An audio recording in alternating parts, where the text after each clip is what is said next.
বাঘাইছড়ির সবুজ ঘাসের মাঠে একটি ছোট্ট হলুদ প্রজাপতি বাস করত। তার নাম ছিল ঝিলিক। ঝিলিক সারাদিন ঘুরে বেড়াত আর ফুলের মধু খেত। তার ডানা দুটো ছিল সূর্যের আলোর মতো ঝলমলে, কিন্তু ঝিলিকের একটি গোপন ইচ্ছে ছিল, সে উঠতে চাইত আকাশের সবচেয়ে উঁচুতে। একদিন সে দেখল একটি বড় ঈগল পাখি আকাশে চক্কর কাটছে। ঈগলটি এত উঁচুতে উড়ছিল যে তাকে একটি বিন্দুর মতো দেখাচ্ছিল। ঝিলিক ভাবল, ইস, যদি আমিও এভাবে উঠতে পারতাম, তাহলে হয়তো আমি মেঘের পালক ছুঁতে পারতাম গো। ঝিলিক তার বন্ধুদের কাছে এই ইচ্ছার কথা বলল।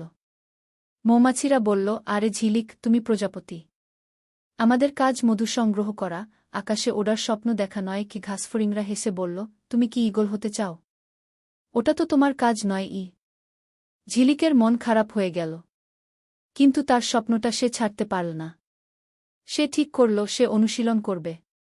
প্রতিদিন সকালে সে সবার আগে ঘুম থেকে উঠত আর মেঘের দিকে তাকিয়ে ছোট ছোট করে উঠত। যতদূর সম্ভব সে উপরে ওঠার চেষ্টা করত। সবাই তাকে নিয়ে হাসাহাসি করত, কিন্তু ঝিলিক কান দিত না। একদিন খুব ঝড় উঠল। আকাশ কালো মেঘে ঢেকে গেল আর বাতাস বইতে লাগল। সব প্রজাপতি ভয়ে গাছের পাতার নিচে লুকিয়ে পড়ল।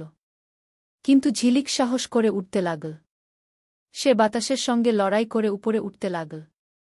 ঝড় তাকে অনেক উপরে তুলে নিয়ে গেল, একদম মেঘের কাছাকাছি।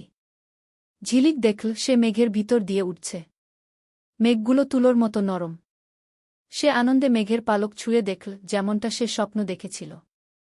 হঠাৎ একটা বৃষ্টির ফোঁটা তার ডানায় পড়ল। ঝিলিক নিচে নেমে এল।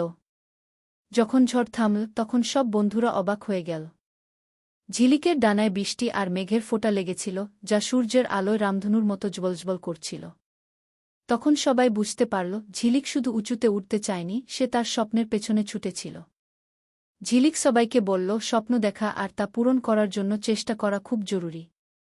যদি আমরা চেষ্টা না করি, তাহলে কোনোদিন জানতে পারব না আমরা কত উপরে উঠতে পারি। সেই দিন থেকে ঝিলিক সবার কাছে এক স্বপ্নের প্রতীক হয়ে রইল।